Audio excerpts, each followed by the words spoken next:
vous allez bien. Je vous retrouve aujourd'hui dans une vidéo pour réussir ensemble notre rentrée. Comme vous l'avez vu, j'ai changé le rythme de vidéo et ce sera le lundi à 20h. Comme je recommence un travail moi aussi de mon côté, ça me permet de mieux m'organiser comme ça. Donc cette année, je fais ma rentrée le 4 septembre, donc aujourd'hui en même temps que les enfants qui rentrent à l'école. Et je vais pas vous mentir, ça me permet aussi de rentrer dans le mood. C'est plus facile que si je faisais une rentrée en plein mois d'août par exemple. Donc pour recontextualiser un petit peu, ça fait plusieurs mois que je cherche un nouveau travail en tant que graphiste.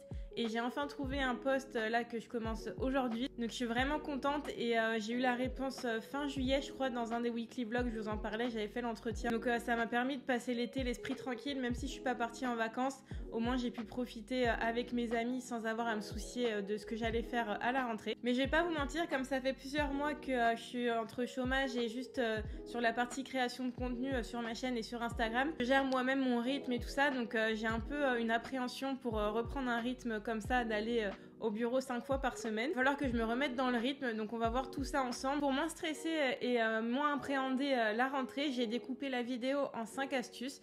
Donc j'espère que ça pourra vous aider et n'hésitez pas à me dire en commentaire vous si vous avez d'autres petites astuces à mettre en place. Alors le premier conseil que je peux vous donner et que j'essaye de m'appliquer à moi-même, c'est de reprendre le rythme petit à petit. Donc moi, comme je vous expliquais, ça fait quelques mois déjà que je suis en recherche de travail et que je gère mon temps de A à Z.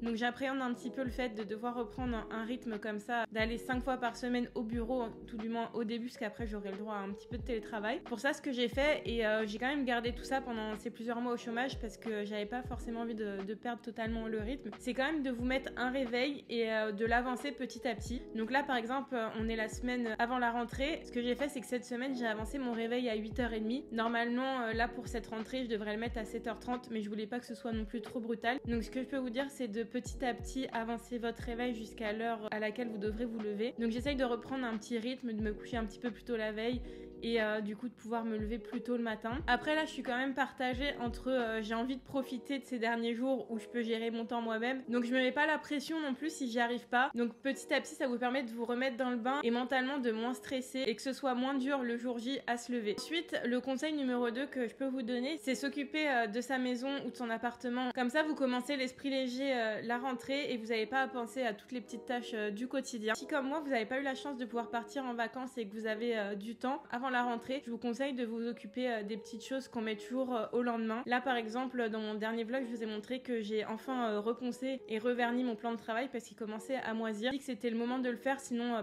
j'aurais pas le temps ni l'envie de le faire en rentrant du travail ou le week-end. Je vous conseille de faire toutes ces petites réparations ou toutes les choses qu'on remet au lendemain finalement. Et par exemple, j'ai aussi fini de classer toutes mes fiches de paye et tout ça, donc c'est des petites choses qu'on peut mettre en place pour avoir l'esprit léger à la rentrée, et comme ça c'est fait, parce que c'est le genre de truc, si on le fait pas maintenant, on le fera jamais. Comme ça vous permet d'avoir un environnement rangé et sain et vous avez vraiment envie de rentrer chez vous le soir, parce que je sais, moi, quand mon appartement est en bazar, j'ai pas l'esprit léger. Là au moins j'ai tout rangé, j'ai tout classé et tout ça, au moins la rentrée est bien préparée. Vous avez l'esprit léger surtout, c'est surtout ça en fait, d'être content de rentrer chez soi après le travail et d'avoir l'esprit léger tout au long de la journée ou quand vous êtes chez vous. Et quand je vous dis aussi de s'occuper de sa maison, c'est aussi d'anticiper la rentrée. Là par exemple, j'ai fait mes courses pour la semaine prochaine, comme ça je sais ce que je vais manger et j'aurai pas besoin d'aller faire les courses la semaine prochaine. Donc voilà, c'est vraiment des petites astuces pour avoir l'esprit léger le jour J. Le conseil numéro 3, ça va être de vous reposer et de prendre soin de vous, parce que vous pouvez pas commencer la rentrée fatiguée, parce que je trouve que commencer la rentrée fatiguée, ça va pas vous permettre de commencer sur des bonnes bases. Après là je vous parle beaucoup de commencement, donc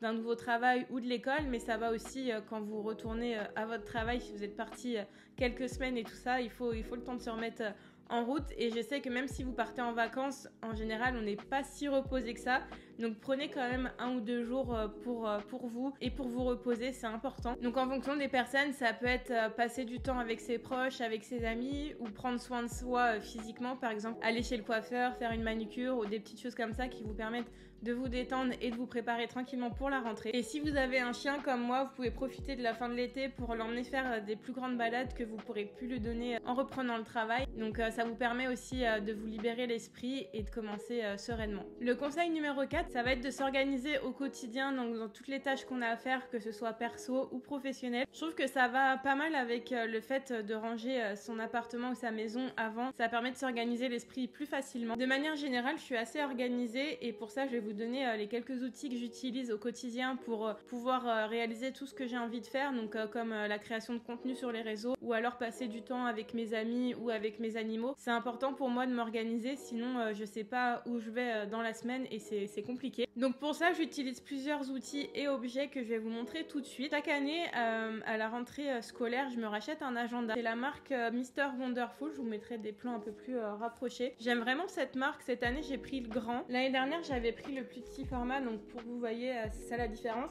À l'intérieur, c'est exactement la même chose. Le fait d'avoir un agenda, ça me permet de rester organisée au quotidien et tout au long de l'année. Même si je vous avoue, il y a quelques mois où je suis un peu moins organisée que les autres et je note un peu moins tout ce que j'ai annoté dans l'agenda. Ce que j'aime bien dans l'agenda Mr. Wonderful, c'est que ça rend un peu plus fun l'organisation, je trouve, parce que c'est assez coloré et dedans vous avez des stickers, donc c'est vraiment sympa de s'organiser tout au long de l'année. Donc il y a des petits stickers comme ça, je trouve ça assez sympa. Donc ils sont assez sympas parce qu'il y a des jolis petits stickers, c'est chaque semaine, voire chaque début de mois, il y a des petites phrases de motivation avec des visuels assez sympas. Donc c'est vraiment sympa de s'organiser avec ce genre d'agenda. Après, il y a d'autres marques aussi. Celui-là, je sais qu'il est pas donné. Je crois que c'est autour de 20 ou 30 euros, quelque chose comme ça. Et moi, pour m'organiser, j'ai vraiment besoin d'avoir une version papier. Ça me permet de me décharger plus facilement l'esprit.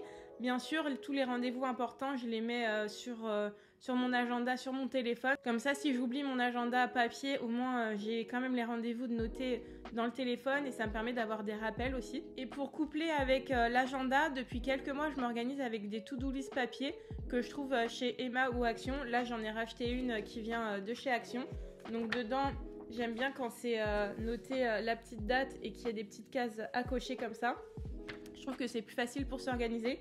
Et comme je vous disais, j'ai besoin d'avoir une version papier parce que ça me décharge vraiment l'esprit de noter tout ça sur une to-do list papier. Et ce que je fais en fait pour m'organiser en général, c'est que le dimanche, je prends quelques minutes pour planifier toute ma semaine et je fais les to-do list par jour, comme ça je sais à peu près où je vais. Surtout pour la création de contenu, là je sais pas encore comment ça va se passer avec mon nouveau travail, mais je vais continuer à publier du contenu. Je vais essayer quand même de rester sur 2 réels par semaine, donc n'hésitez pas à aller me suivre sur Instagram. Et je vais continuer de faire une vidéo par semaine avec bientôt des nouvelles recettes, etc. Donc là j'essaye de reprendre un petit rythme et de planifier tout ça. Et le fait de pouvoir noter tout ça sur des to-do list papier, ça me permet de mieux m'organiser, de savoir ce que j'ai à faire la journée. Et je trouve que c'est important quand même d'avoir un petit peu ce guide là dans une journée, parce que même si je suis organisée, si je note pas les choses, au final je ferai rien dans la journée. Et après là je vous parle de la création de contenu, etc. Mais je note aussi les petites tâches du quotidien comme faire le ménage, aller faire les courses, tout ça. Le fait de pouvoir cocher une tâche, je trouve que mentalement ça nous décharge et ça nous montre qu'on avance dans les choses qu'on fait dans la journée ou dans la semaine. Donc je trouve ça assez important de s'organiser avec ça. Et j'utilise aussi l'application Rappel sur l'iPhone pour coupler à ça, mais en général je mets pas tout à fait la même chose que sur la to-do list papier, parce que la to-do list papier je peux la faire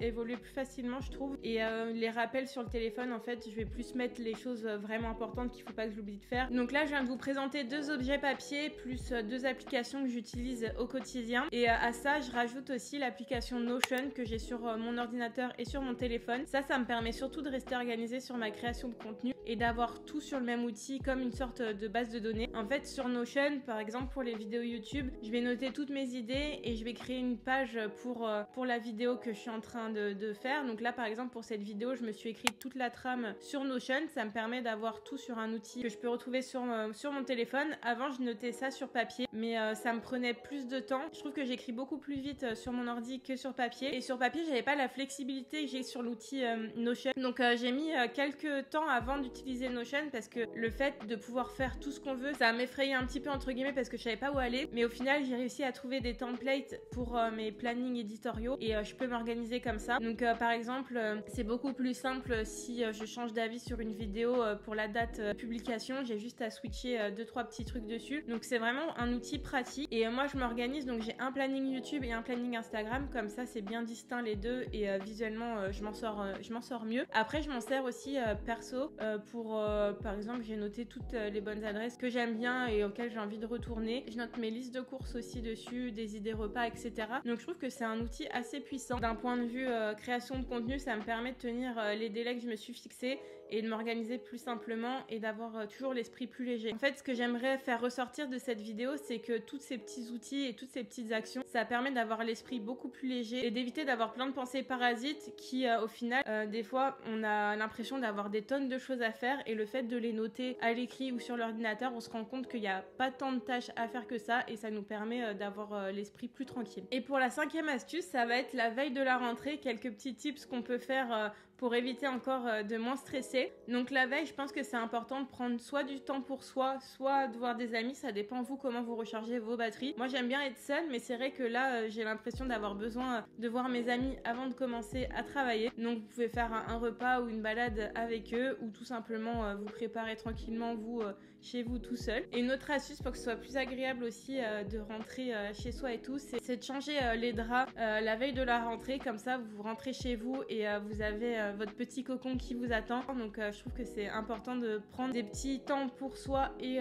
pour sa maison comme ça la veille. Un autre conseil, ça va être de se coucher plus tôt la veille de la rentrée pour éviter d'avoir du mal à se lever. Même si c'est plus facile à dire qu'à faire, je sais que c'est un peu délicat de reprendre un rythme comme ça, mais ça peut vous permettre de mieux appréhender la rentrée. Donc voilà pour mes petits 5 conseils, astuces pour la rentrée. J'avoue qu'en vous les disant aussi en vidéo, c'est aussi pour m'auto-persuader de faire ça et que la rentrée va bien se passer. Et c'est des petites astuces qui me permettent de moins stresser et d'y voir plus clair sur la rentrée et de moins faire une montagne énorme de cet événement, on va dire. Donc je sais que par exemple si vous reprenez l'école, le collège, le lycée ou les études supérieures, ça peut être une source d'angoisse. Moi-même la rentrée, j'étais pas trop fan à part d'aller acheter les fournitures scolaires, etc. Il y a toujours cette petite appréhension de savoir dans quelle classe vous allez vous retrouver et tout ça. Mais vous inquiétez pas, après quelques semaines d'habitude, ça va bien se passer. Donc j'espère que la rentrée va bien se passer pour tout le monde et que vous stressez pas trop. Et j'espère que ces petites astuces vous aideront à déstresser et à mieux commencer la rentrée. Donc de mon côté, je vais essayer de publier du contenu, en tout cas maintenir les 2 shorts et 2 réels par semaine. Je pense que je vais changer le rythme. Je vais plus partir sur une publication le mercredi soir et le samedi soir. Et pour YouTube, je vais toujours essayer de continuer à poster une vidéo par semaine et ce sera le lundi à 20h. Dans tous les cas, je continuerai à poster des stories sur mon compte Instagram, donc n'hésitez pas à aller me suivre là-bas. Et comme ça, on pourra partager ensemble cette rentrée et les choses qui vont arriver dans l'année. Si mon contenu vous plaît, n'hésitez pas à vous abonner à la chaîne et à activer la cloche pour être maintenu au courant des prochaines vidéos. Je vais bien sûr continuer les vidéos recettes pâtisserie. Je sais pas encore quand est-ce que je pourrai revenir avec ce type de vidéo, mais j'espère que déjà la vidéo que vous avez vue aujourd'hui vous plaît. Si c'est le cas, n'hésitez pas à la liker. Et si vous voulez voir d'autres types de ce contenu-là, n'hésitez pas à me le dire en commentaire. Donc je vous souhaite beaucoup de courage pour cette rentrée 2023-2024 et je vous dis à une prochaine vidéo. Salut!